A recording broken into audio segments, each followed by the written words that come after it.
What does it mean when we say don't marry potential? I'm sure you've heard it a lot. I say that a lot, even in my sessions, even in my boot camps. Do not marry potential. What does it really mean? And what are you supposed to marry? Yeah. Because, of course, you see the potential in people. Why not marry potential? This is what it means to not marry potential. The person you're getting to know, the person you're dating, the way he is, his character, his values, the way he treats you, the way he behaves, the way he is about things, the way he reasons. If he was to remain like that forever, you would be okay with it. That is what it means not to marry potential. Because let's look at potential. Potential is basically expectations you have about that other person changing. Expectations you have in your head. It's not in his head. The potential is not in his head. It's not things that he's planning to do. It's your own illusion, your own delusion in your head about someone else. Do you see how crazy that sounds? You have expectations and you have ways you think that man needs to change that he doesn't even know about, that is not on his vision board, that he doesn't even think about. You're the one who's thinking this person, he could potentially become faithful. Maybe he has no plans of ever becoming faithful. This person, he could potentially make a lot of money. Maybe he has no plans to become, to make more money. Or maybe you think the reason things are like that is because this man doesn't have money. But in reality, maybe he's stingy. Maybe he's lazy. Maybe he has not much effort. So this is what it means. It means when you start getting to know someone, please take it seriously. That is the person you'll be working in that marriage with. That is the person you'll be committing to. So if things were held constant, the way he talks to you, the way he treats you, the way he talks about women, the way he carries himself, his values, his character, the way he treats you when he has money, the way he behaves when he's angry, that is the person you're walking into in marriage. And when you say your vows, and when you say for better, for worse, when you say, I want to be with you forever, you hope and pray that person will grow. You hope and pray that they will make more money. They will grow with time. They'll, continue working on themselves. You hope and pray, but those are just hopes and prayers. What is the reality? That is who you're working with in that marriage. So if things were held constant, if nothing ever changes, you'd be okay with him. If he never makes extra amount of money, you're okay with that person, you love them the way they are. So you're not getting in marriage with an illusion in your head of what they could be. As in, do you see how crazy it is that we have expectations about people in our head? I hope he will do this. I hope. As in, that is not even maybe what he's thinking about. That is not maybe what he'll even work towards. It's just, you're just living in your head. So that is why I say, take it seriously. And we say, one of the most important decisions you will ever make in life is the person you choose to marry, the person you choose to sire kids with, the person you choose to build a life with. It can make you or it can break you. So when you're dating, the way they're talking to you, the way they treat their relatives, the way they treat subordinate people, the way they carry themselves, the way they value growth, the way they listen to criticism, the way they handle feedback, that is the person you're working with in marriage. That is what you have forever. He might become richer, and yay. He might become better, yay. He might even get sick. However, the most important part is their character, their values. How do they behave and how do they carry themselves, especially when no one is watching? Especially when they're not in the public eye. How do they treat you when no one is watching?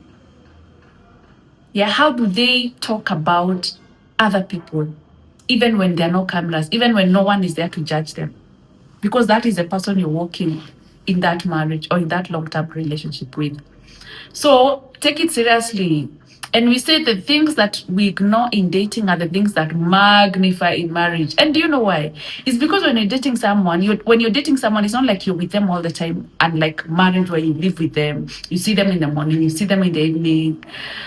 So when you get married now, they become comfortable. They get comfortable because that is where they live. So you see those things magnified, like in huge magnitudes. That's why we say, look out for the red flags. Know your deal breakers. Know things you can't condone things that cannot work for you.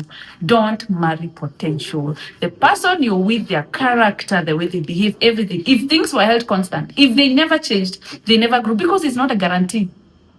So don't marry someone who could potentially become that thing, and it's in your head. It's not even what maybe they want for themselves. Yeah, so don't marry potential, marry reality. If the person you're with is already cheating on you, that is your reality.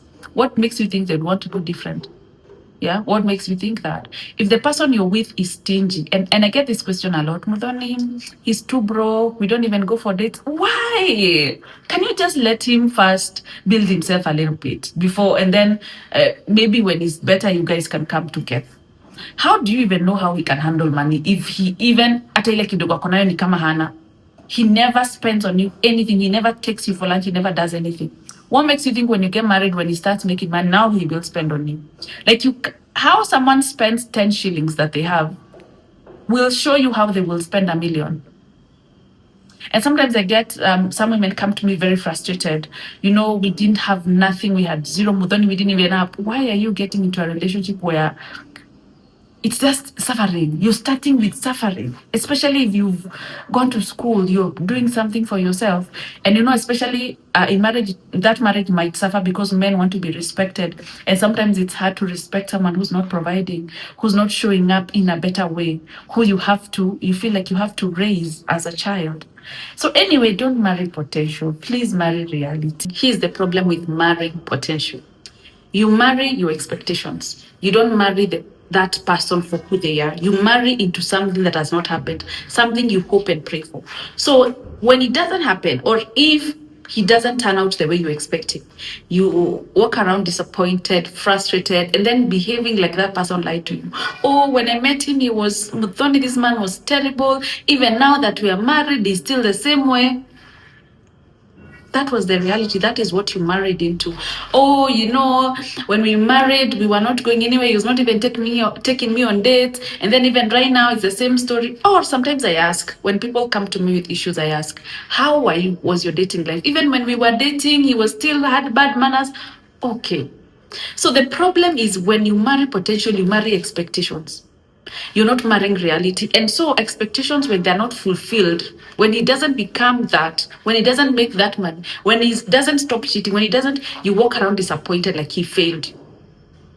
But he had shown you, instead of marrying into what you think the person should come, how about you settle for what you see? Because this is what is here. That is the problem with marrying potential. You end up disappointed, you end up frustrated, you end up feeling like you were cheated. And you could have avoided that by marrying someone and loving someone for who they are. And even if nothing was to change, you'd be okay with it. That is what it means. I said this in another video that for you to be able to find the relationship you want, to find the love you crave for, you have to know that love, what it feels like firsthand. You have to go on a self-love and self-discovery journey. And I'm going to be teaching that in our upcoming webinar on 13th Feb. It's the month of love. We start by showing ourselves that love. So I'm going to be teaching you what self-love is, because self-love is not makeup. It's not self-care. It's not going for dinners. Self-love is much more deeper, is much more complicated, is much more sophisticated than, putting on makeup, than buying yourself some ice cream. It's part of it, yes, it's part of feeling good, but falling in love with yourself is a process and it's a journey. I'm going to be talking about this during our upcoming webinar, so do not miss it. It's 2,000 Kenya shillings. It's on 13th Feb, 7 p.m. Kenyan time. I can't wait. I'm looking forward. See you then. Bye.